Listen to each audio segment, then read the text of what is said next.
reading mo, Libra. Welcome back to our channel. Naman nasa mabuti kayong kalagayan while watching the channel. This is a general reading. Kayo na bahalang palit-palit ng situation nyo sa reading ko.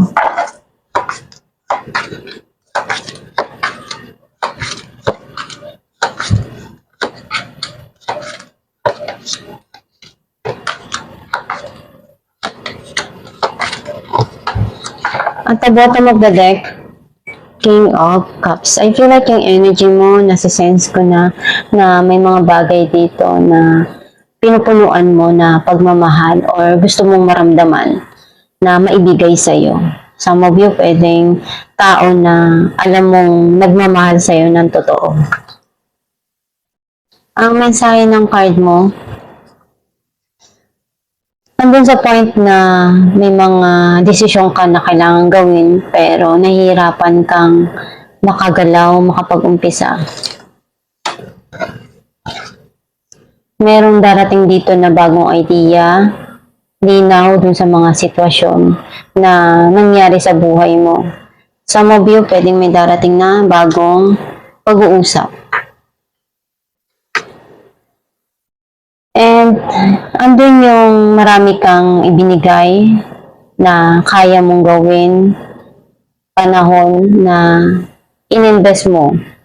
Pwedeng sa sitwasyon, sa relasyon, or sa tao na binigay mo lahat or ginawa mo yung makakaya mo. Mas gusto mo ngayon na pagtuunan ng atensyon yung trabaho mo o yung pagkakaperahan mo. Some of you, pwedeng someone na gustong tumulong sa iyo. Or maglilend ng hand. Very passionate. May mga goal ka pa na talagang gusto mong matupad at gagawin mo lahat ng makakaya mo. Some of you, nakikita ko yung unti-unti na mas nagiging makayos ka and naghihil na kung ano yung mga bagay na nangyari sa buhay mo sa nakaraan. And nandun yung binibigay mo, pinupunuan mo yung mga pangangailangan mo at nare-realize mo ngayon, kumbaga nandun yung realization sa'yo na may mga gusto ka ngayon na ma-achieve or mapunuan para maibigay mo rin sa sarili mo. Some of you, pwedeng may mga bagay dito na nagbabago na pananaw para sa'yo. Andun yung tumutulong ka, binibigay mo yung makakaya mo. Some of you, you're trying to balance yung mga sitwasyon na dumarating sa'yo.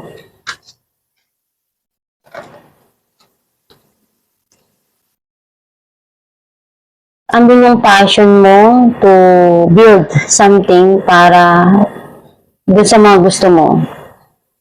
And binibigyan mo ng panahon yon. Some of you, someone sa buhay nyo na pabalik-balik. Kumbaga, pag gusto niya, babalik siya. Pag ayaw niya, aalis ulit siya. Clarify natin the Hangman. Knight of Cups and the Chariot. Ang nakikita ko dito, may mga lesson ka na natutunan sa nangyari sa iyo sa buhay mo sa nakaraan. Some of you, someone is coming to tell you kung ano yung nararamdaman niya. Pero feeling niya nandun siya sa isang stuck na situation na di siya makapag-umpisa or makaalis doon. Clarify natin ang Seven of Pentacles.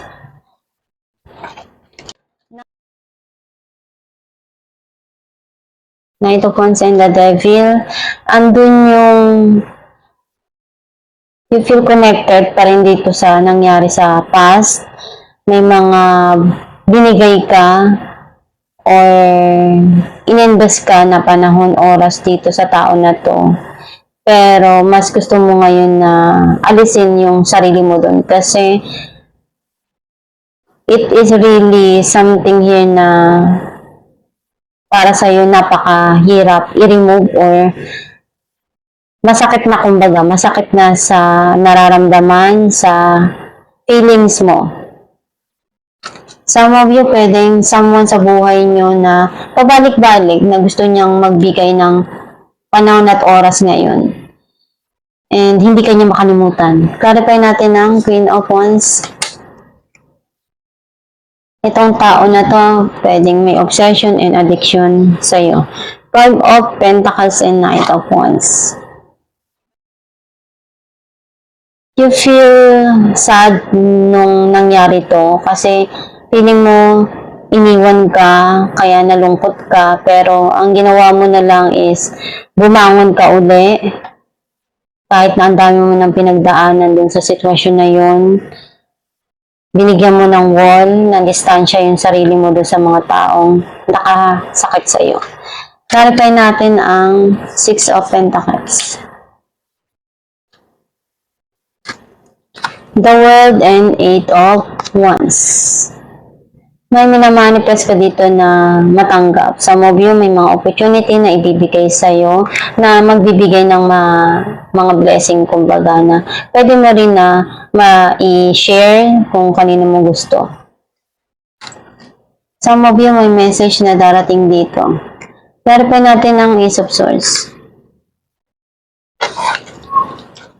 The Tower and 5 of Cups. Nagkaroon ng end dun sa situation na yun, nagkaroon ng pagtatapos. And may new beginning dito na darating, nagkakaroon na ng linaw, do nang hinayang ka dun sa mga nangyari sa nakaraan, pero mas gusto mo ngayon na harapin kung ano yung darating. Clarify natin ang Knight of Pentacles.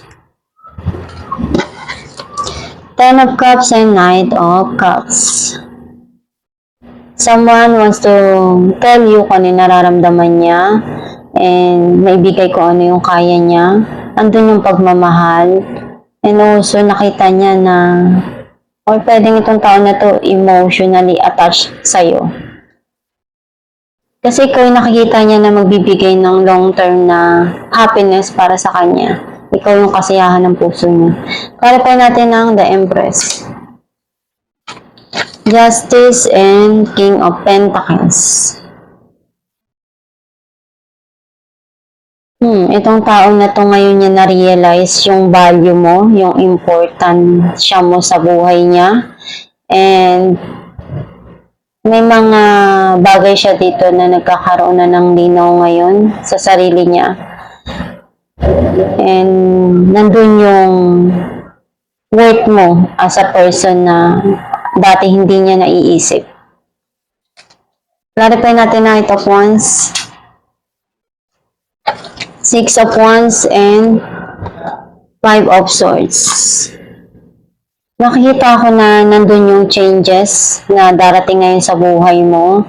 Andun yung success and victory. Some of you pwedeng meron ng nakakakilala sa'yo or nakikilala na yung mga ginagawa mo, yung mga pinaghirapan mo. Andun yung long term para sa'yo na success na ma-achieve mo. Alamin natin kung ano ang mensahe ng iyong gabay.